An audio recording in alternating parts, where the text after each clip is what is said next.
Hi friends, ఈ రోజు video వచ్చేసి టైలరింగ్ చేసే ప్రతి ఒక్కరికి కూడా చాలా బాగా యూజ్ అవుతుందండి. ముఖ్యంగా కస్టమర్ బ్లౌజెస్ స్టిచ్ చేసే వారికి అయితే చాలా అంటే చాలా బాగా యూజ్ అవుతుంది. అదేంటంటే కస్టమర్ బ్లౌజెస్ స్టిచ్ చేసే ప్రతి ఒక్కరికి కూడా రెగ్యులర్ కస్టమర్స్ కొంతమంది ఉంటారు. అలాంటి వారికి వాళ్ళు బ్లౌజెస్ ఇచ్చిన ప్రతిసారి మనం కట్ చేసి స్టిచ్ చేయాలంటే చాలా టైం పడుతుంది. అలాగే కొంతమందికి అయితే ఒకసారి కుదిరినట్లుగా బ్లౌజ్ ఇంకొకసారి కుదరదు. అలాంటప్పుడు మనం ఏం చేయాలి అనేది ఇప్పుడు చూద్దాం. చూడండి, మనకి ఎవరైతే రెగ్యులర్ కస్టమర్స్ ఉంటారో వాళ్ళకి బాగా సెట్ అయిన బ్లౌజ్ తీసుకొని ఆ కొలతలతో ఒక పేపర్ ని కట్ చేసి పెట్టుకోవాలి. అలాగే ఆ పేపర్ మీద వాళ్ళ మెజర్మెంట్స్, వాళ్ళ పేరు రాసి పెట్టుకోవాలి.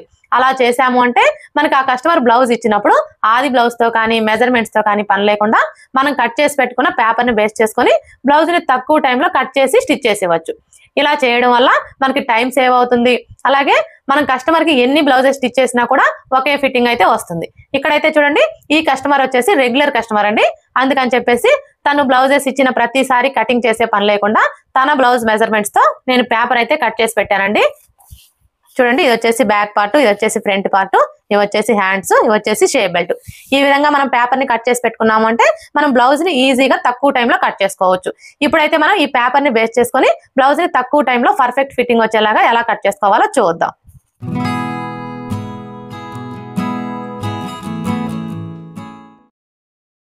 చూడండి, ముందుగా మనం కట్ చేసుకోవాలనుకున్న బ్లౌజ్ పీస్ ని ఈ విధంగా ఫోల్డ్ చేసుకోవాలి. అంటే ఈ ఫోల్డింగ్ వచ్చేసి మన వైపు ఉండేలా చూసుకొని ఈ ఓపెన్స్ రెండు కూడా మనకి ఆపోజిట్ లో ఉండేలాగా ఫోల్డ్ చేసుకోవాలి. ఇలా ఫోల్డ్ చేసుకున్న తర్వాత ఇప్పుడు ఫస్ట్ అయితే మనం బ్యాక్ పార్ట్ ని తీసుకొని ఈ విధంగా పెట్టేసుకోవాలి. ఇలా పెట్టేసుకొని ఇప్పుడు మనకి ఈ బ్యాక్ పార్ట్ ఎలా అయితే ఉందో యాజ్ ఇట్ ఈజ్ గా చుట్టూ కూడా అలాగే మార్క్ చేసుకోవాలి.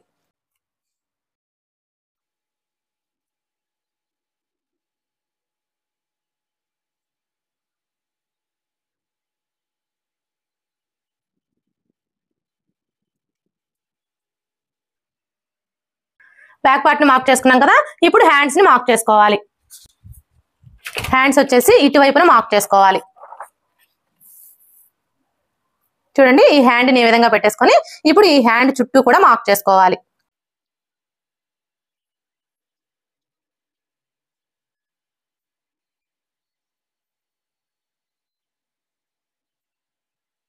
హ్యాండ్స్ ని మార్క్ చేసుకున్నాం కదా, ఇప్పుడు ఫ్రంట్ పార్ట్ ని మార్క్ చేసుకోవాలి. ఈ ఫ్రంట్ పార్ట్ ని మార్క్ చేసుకునేటప్పుడు స్ట్రైట్ కటింగ్ అయితే ఈ విధంగా స్ట్రైట్ గా పెట్టేసుకోవాలి. క్రాస్ కటింగ్ అయితే ఇలా క్రాస్ గా పెట్టేసుకోవాలి. ఇక్కడ నేను క్రాస్ కటింగ్ చేస్తున్నానండి. చూడండి, ఇలా క్రాస్ గా పెట్టేసుకొని ఇప్పుడు ఈ పేపర్ చుట్టూ కూడా మార్క్ చేసుకోవాలి.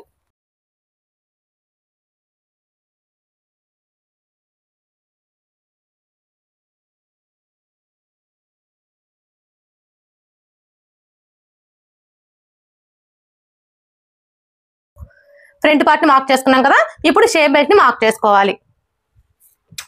చూడండి, ఈ షేప్ బెల్ట్ ని మార్క్ చేసుకునేటప్పుడు మనకి ఇటువైపున అంచులు వచ్చాయి కదా, ఈ అంచులు వచ్చిన వైపు వచ్చేసి ఒక 2 ఇంచెస్ వదిలేసి ఈ షేప్ బెల్ట్ ని ఈ విధంగా పెట్టేసుకొని ఈ షేప్ బెల్ట్ చుట్టూ కూడా మార్క్ చేసుకోవాలి. మనకి ఈ క్లాత్ వచ్చేసి మనం బ్యాక్ పార్ట్ కి పట్టీ వేస్తాం కదా, పట్టీ కోసం అన్నమాట.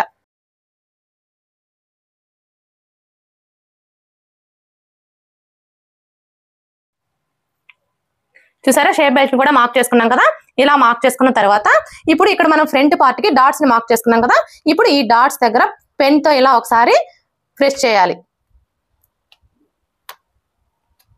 ఇదే విధంగా ఇక్కడ మనం బ్యాక్ డాట్స్ కోసం మార్క్ చేసుకున్నాం కదా, ఈ మార్కింగ్ దగ్గర కూడా ఇలా ప్రెస్ చేయాలి. ఇలా ప్రెస్ చేసామంటే మనకి కింది వైపున ఉన్న క్లాత్ కి మార్కింగ్ అనేది పడిపోతుంది. ఇప్పుడు ఈ పేపర్స్ అన్ని కూడా తీసివేయాలి.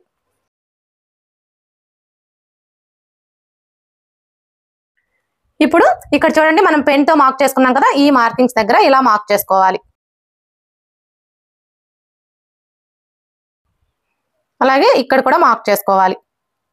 ఇలా మార్క్ చేసుకొని ఈ విధంగా లైన్స్ డ్రా చేసుకోవాలి.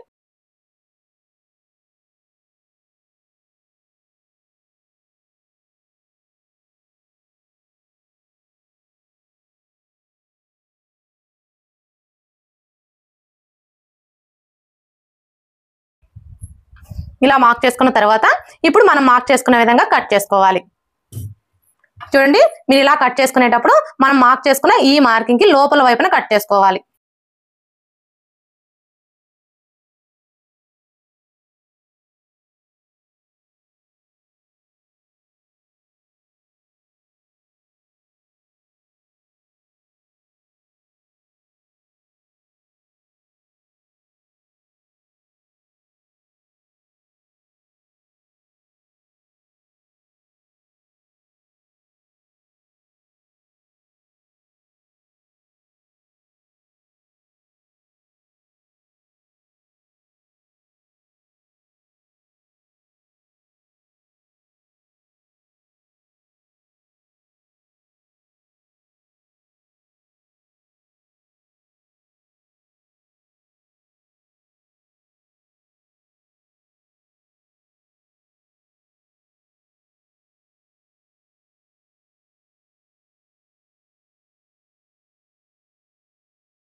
చూసారు కదా, పేపర్ ని బేస్ చేసుకుని క్లాత్ ని ఎలా కట్ చేసుకోవాలో.